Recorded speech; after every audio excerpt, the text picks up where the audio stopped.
Meus irmãos, eu estive acompanhando na mídia, como alguns irmãos também observaram, o caso de alguns médicos que estão dando receitas casadas com algumas farmácias de manipulação. Quantos acompanharam na mídia isso? Quando eu e você vamos ao médico, eu e você temos um desejo e a crença de que o médico não vai estar ganhando nada em cima de nossa receita. Mas eu e você estamos estarrecidos com o que temos acompanhado por aí, que quando algumas farmácias de manipulação são indicadas, há uma porcentagem que vai para o médico. E meus irmãos, isso é o jogo do inimigo, porque é claro que nós sabemos que não são todos os médicos que fazem isso, é uma classe nobre e abençoada, mas estes que estão fazendo isso, cometendo este ilícito, não estão preocupados com a nossa cura, estão fazendo o jogo do inimigo. Então hoje à noite eu pensei, se eu fosse o inimigo, e por isso o título da minha conversa com você é: se eu fosse o diabo. Você pode falar, se eu fosse o diabo? Eu sei que alguns católicos diriam isola, outros diriam cruzes, mas se eu fosse o diabo, o que faria? Assim como alguns desses médicos, alguns médicos que estão fazendo essas coisas, estão fazendo o jogo do inimigo. Se eu fosse o diabo, eu faria algumas coisas para prendê-lo e não permitir que você encontrasse a salvação em Jesus. Se eu fosse o diabo, em primeiro lugar, eu diria que você ainda precisa de bengalas. Observe aí o verso 23 e 26, olha aí de Marcos 8, versos 23 e 26. Jesus, tomando o cego pela mão, levou-o para fora da aldeia e, aplicando-lhe saliva aos olhos, impondo-lhe as mãos, perguntou-lhe: vês alguma coisa? E verso 26. E mandou Jesus embora para casa, recomendando-lhe: não entres na aldeia. Ou seja, meus irmãos, o verso 23 nos dá uma palavra interessante. Jesus cura o cego. E o verso 23 diz que Jesus o pega pela mão, como todo cego, provavelmente ele usava bengalas. Jesus toma este homem pela mão, porque Jesus estava dizendo: você não precisa mais de bengalas.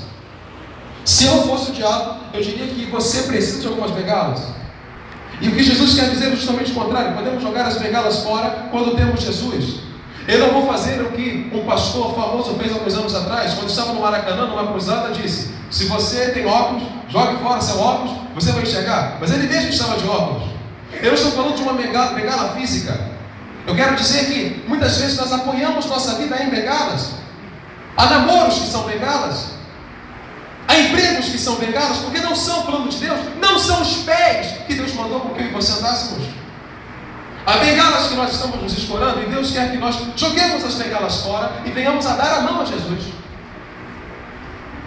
Muitas vezes a bengala é a tradição de uma família e você não aceita Jesus como Salvador porque pensa: não, eu não posso abandonar o que papai e o que mamãe criam. Isso é uma bengala para você.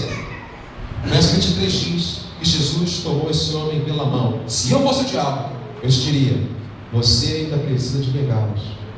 Você ainda precisa dessa ideia antiga. Você ainda precisa dessa velha tradição. Você ainda precisa desse estilo de vida falido. Você ainda precisa de bengalas. Se eu fosse o diabo, eu diria isso para você. Em segundo lugar, se eu fosse o diabo, o verso 23 e 26 nos dizem: eu não te deixaria sair da aldeia. É incrível como é que Jesus diz. Olha aí, verso 23. Jesus tomou o cego pela mão e levou para fora da aldeia. E no verso 26, mandou Jesus embora para casa, recomendando-lhe: não entres na aldeia. Se eu fosse o diabo, não te deixaria sair da aldeia. Parece que o verso 26 nos dá a resposta. A aldeia não era a casa do cego, era o seu local de mendicância, era o seu ponto de mendicância.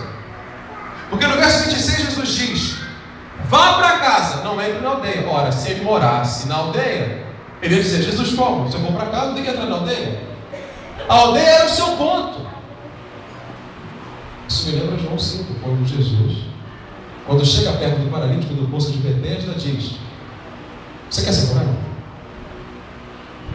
E nós sabemos que nesse texto o paralítico não responde. O que ele diz?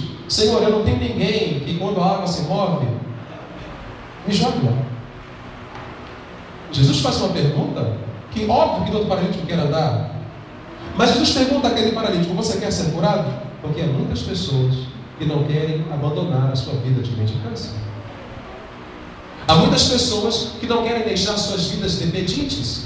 Estudos provam, antropólogos e sociólogos dizem que há pedintes na rua que tem casa, mas não abandonam a sua vida. E quando estão em bairros residenciais que tem comida sem esforço, não abandonam a sua vida de mendicância. Quando Jesus diz, saia da aldeia, é porque Jesus sabia que esta era a fraqueza dele. Cada um de nós tem uma fraqueza. Nós evangélicos não bebemos. Graças a Deus por isso. Amém, irmãos? Eu acredito que há evangélicos que até se bebessem saberiam beber. Mas que bom que é uma tradição evangélica que nós não bebemos. Mas nós sabemos que há muitas pessoas no mundo que bebem e não se embebedam, mas há outros que se beberem um gole, isso lhes destrói a noite. Aquele gole é a aldeia.